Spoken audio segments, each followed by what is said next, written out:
All right, ladies and gentlemen. Time for more JUJUTSU Kaisen. Nicole, you say late. Oh, you're not late at all. You're just in time. I just started. I literally just ended my reaction to My Hero Academia. But let's go ahead and get the formalities out of the way, shall we? Yo, peoples! Kyushu92 here, and welcome back to yet another reaction to JUJUTSU Kaisen. In the last chapter, we pretty much had Satoru Gojo versus Sukuna, and he kept using domain expansion, but it didn't last too often because Sukuna's own domain expansion kept dissipating unlimited void or infinite void from the outside. And despite all that, Gojo still manages to keep up with Sukuna and clash with him, even showing that Sukuna is capable of using amplification in order to enhance his own moves and to ensure that he's able to stick with Gojo. And then it gets to a point where he tries to use Unlimited Void once more, but this time he tries to extend the range of it. He extends the range, and then all of a sudden he shrinks down Unlimited Void to a much smaller size, much to the shock of everyone, because the concept of shrinking down a domain expansion is ridiculous. Because we've never seen that. We've seen Sukuna extend the range of his own malevolent shrine, and that's how a lot of the city got destroyed during the whole Shibuya incident. But we've never seen someone create a domain expansion, and then the expansion itself decreases in size. Like, the domain, it's in the name, domain expansion. But Gojo condenses it. So let's see what happens in today's chapter. Chapter 228, Inhuman Makyo Shinjuku Showdown Part 6. A tiny barrier? Theoretically, that should make it stronger, but that thing's smaller than a basketball. So, my assumption was right. From what they're saying, my assumption was right. Gojo made this domain expansion, made this entire barrier smaller because it works the same way like a balloon does. When you stretch out a domain, it becomes thinner and thinner and thinner and thinner. Like when you increase its size, it can become thinner and thinner, just like a regular balloon. But once you start to shrink it down, it starts to become condensed, meaning that it'll probably be harder for Sukuna to be able to dissipate it from the outside, simply because the tension thickness is growing more and more as it gets smaller and smaller. And apparently it's smaller than a basketball. And everyone is seeing this feed as the domain is just floating in the middle of this big old crater. Wait, that's impossible. And Mei goes, yes, you keep saying that. And then Maki says, why? A barrier's external appearance and size never match what's inside. And then Chosokabe goes, when you're enclosed in a domain, escape is rarely an option, because you can't determine the boundary. Even if you could, barriers are strong against pressure from the outside. But there are limits, meathead. Oh wait, this is Maki still going. When you're enclosed in a domain, escape is rarely an option, because you can't determine the boundary. Even if you could, barriers are strong against pressure from the inside. But there are limits, meathead. Well, my teacher's an idiot, I can't help it. A concrete image is crucial to barrier techniques. Normally, it would be impossible to imagine shutting yourself and your opponent in a barrier where the exterior volume looks too small for one person. Because it means that if you're shrinking your barrier down, it's essentially like you're crushing yourself within it to a degree. But Prison Realm. Yeah, that might explain it. Gojo is making use of his experience. Yo! I told y'all before. I told you all before. This man was going to pull out some new tricks because of all that time he was in Prison Realm. And I had a discussion about it during one previous reaction that Gojo was probably still training himself inside the Prison Realm. He wasn't just being held up inside the Prison Realm that whole time, just biding time. No, he was probably learning. He was probably evolving how he can use techniques while sealed inside of the Prison Realm. There was no way that he was just in there just doing nothing. This man learned. But Choso goes, but Prison Realm. Yeah, that might explain it. Gojo is making use of his experience sealed in the Prison Realm. What an awful learning experience. But why change the domain conditions every time? You keep asking that. Why? It takes time for every sorcerer to eventually hit on the precise blend of external and internal conditions, volume and construction speed for barriers, especially domain barriers. Really? And then both Kinji and the lawyer dude go, seriously? Higuruma and Hakairi, you guys are different, because your domains come by default with your curse techniques. Anyway, the conditions aren't something you can ordinarily adjust every time. You're special, Keen! And then it cuts to Chosukabe again. Did he adjust from large to small because of the high difficulty? He may have also wanted to use the large barrier to envelop Malevolent Shrine's effective range. And then it cuts to the domain just starts to vibrate and shake in place. In any case, it appears to be holding. And then some slashes. Some slashes start to appear out from the domain itself. Can I show what you're reading? I can't because of copyright reasons. I've already had a strike on my channel simply because of the images. If you want to see what I'm seeing, either go to the site on Viz, on viz.com, or go to, matter of fact, let me do this. The best I can do is link it in the chat because showing images on screen, I mean, sure, it may seem nice, but it also comes with the caveat that there's a chance that I could wind up getting a strike or something on my channel simply because of it, because it has happened recently. I literally just came out of a strike expiring in May, so the best I can do is give you the site that I go to. Do I watch Pixel Drink? I have no idea who that is. But going back to the chapter, slashes start to appear outside of the domain itself. What was that? Sukuna decreased domain range to raise curse technique output. And then the angel speaks. If this barrier breaks, they're in a deadlock. But Gojo's position will gradually weaken until he loses. Next page. And then it shows the barrier. It shows the barrier exploding. It shows the whole domain, the barrier exploding. And then Gojo and Sukuna are back outside with Malevolent Shrine still present. And then we just see the eyes of Gojo. And then it cuts to... Yuji looking at the screens. Sensei! And then Kusakabe surprise. Kurusu surprise. And then the lightning curse user surprise. Huh?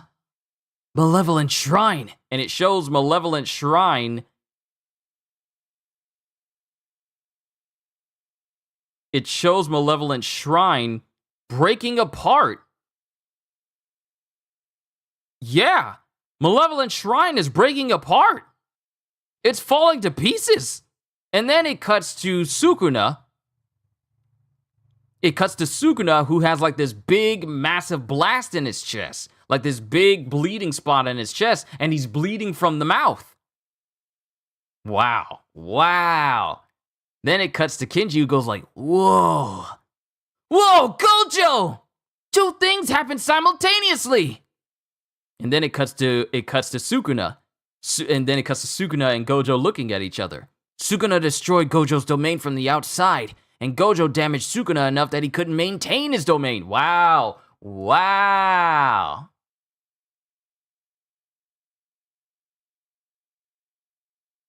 Wow. Sukuna destroyed Gojo's domain from the outside, and Gojo damaged Sukuna enough that he couldn't maintain his domain. Time! Huh? How long did Gojo's barrier last? No one timed it. Well, you didn't either. Students should be on top of that stuff. 3 minutes, 9 seconds, goes Mei Mei. Exactly 3 minutes after the barrier shrunk. Way to go, sis, goes Ui Ui. Since their domains are down, neither can use curse techniques for a time. But Gojo can heal a burnt-out curse technique with reverse curse technique, so he'll act first. Sukuna can use reverse curse technique too. Well, so can I. Like I said, though, I can't recover a burnt-out curse technique. Yes, but Gojo already showed it to Sukuna. Which means... Sukuna used Kenjaku to turn his soul into a cursed object, and divide it among 20 fingers. and that single occasion was enough for him to learn how to become a cursed object. And then Shoko speaks up. Which means that Sukuna can also probably repair a burnt-out curse technique with reverse curse technique. Ooh, that's serious. That's actually kind of serious. And then it cuts to Gojo. Wait, no, that's Sukuna. It cuts to Sukuna, who starts jumping. It cuts to Sukuna, who jumps up one destroyed bridge and starts leaping away, and then Gojo gives chase. And he punches through it looks like he's punching, like Gojo's punching through the floor. Like he's literally punching through solid concrete in order to get to Sukuna as Sukuna's leaping away. And then Gojo bursts up right behind him. And while Sukuna's, like booking it, he looks behind him and smiles a little bit as it shows him and Gojo in front of one another. And Gojo delivers like a solid hit against him. And then it cuts to Gojo, who rounds a corner while Sukuna is still keeping up with him. Why?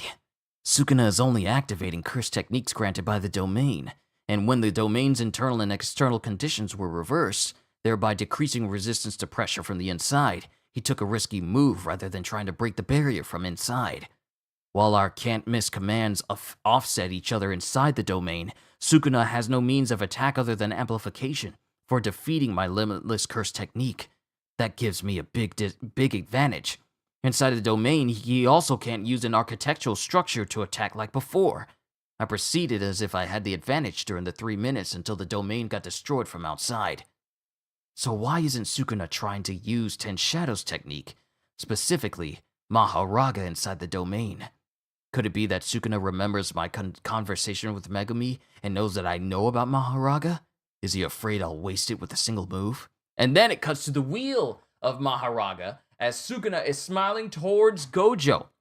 We see the wheel of Maharaga clink and start to move. And then we see Gojo, who's bleeding from the nose.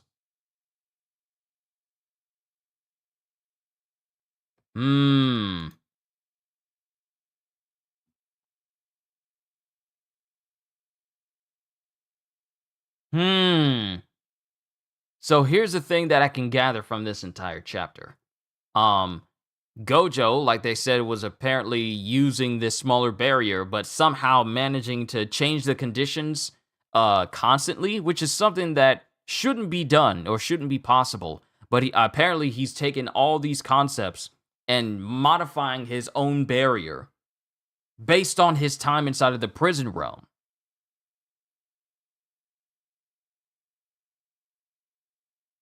Because it cuts back to Kusakabe, who goes, so what? But why change the domain conditions every time? It takes time for every sorcerer to eventually hit on the precise blend of external and internal conditions, volume and construction speed for barriers, especially domain barriers. Higuruma and Hakari, you guys are different because your domains come by default with their curse techniques. So their barriers of Higuruma and Hakari, the lawyer dude, Higuruma's the lawyer dude, their domains are different because it comes default with theirs. But Gojo is constantly changing the outside and inside conditions of his barrier in order to, I guess, keep Sukuna guessing.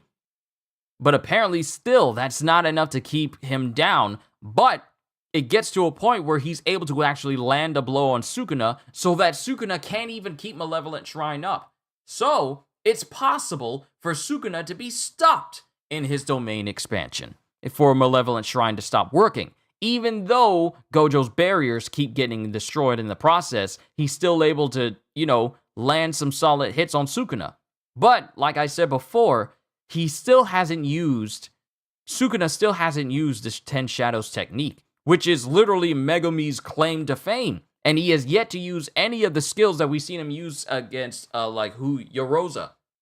We've seen him use, a reverse curse technique shadow, and then a bull shadow that has extreme stopping power, and then many other different shadows that Megumi has access to. And not only this, but he has yet to use the Wheel of Maharaga. I knew it was going to come up at some point, and this chapter pretty much shows that he's going to use Maharaga's wheel, because it shows it clicking, and apparently something's being done to Gojo because his nose is bleeding.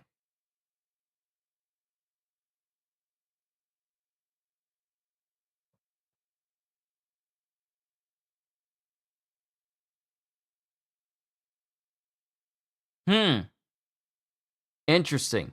Now, my thing is, Maharaga's wheel has allowed Sukuna to be able to adapt to everything that is done to him, which is what he used against Yoroza during their fight. As soon as he used Maharaga's wheel, all of her curse techniques were ineffective against him. And this is the moment that I was dreading, because there hasn't been anything that Sukuna hasn't become able to not only be resistant to, but also have like a resounding counter to it. Because Maharaga Wheel allows him to be able to adapt to curse techniques that are used against him and render them ineffective.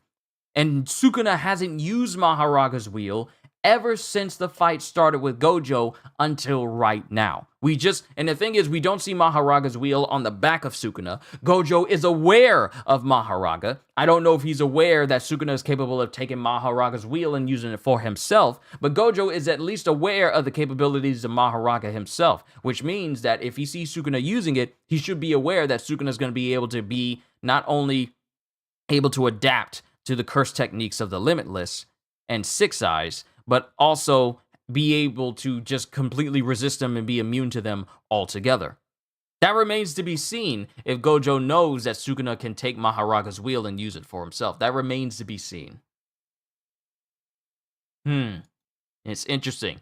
And then we got Gojo, who's bleeding from the nose. So the question is he pushing his limits to the point where it's actually starting to affect him? That's the question. Because this isn't just like a regular cut, because he's already healed himself. All those scratches he had over Sukuna using cleave on him constantly, all of that is completely healed. He doesn't have a scratch on him now. Like, his whole body is just clean. Whereas Sukuna has like a big old blast in his chest, and his whole body is like, his body's got blood all on it, but Gojo is completely clean. Yet this is the first time we see Gojo and he's slowly bleeding from the nose. And it's not from a hit that Sukuna gave him. So the question is this something that Sukuna's doing with Maharaga's wheel that's turning? Is Sukuna about to use Maharaga's wheel and thus be able to adapt to the powers of the Limitless? Or is it because Gojo is overusing his curse techniques? Now, you would think that if he was overusing himself, he knows how to use reverse curse technique to heal his burnt out quirks. But does that come with drawbacks? Does that come with drawbacks to your person?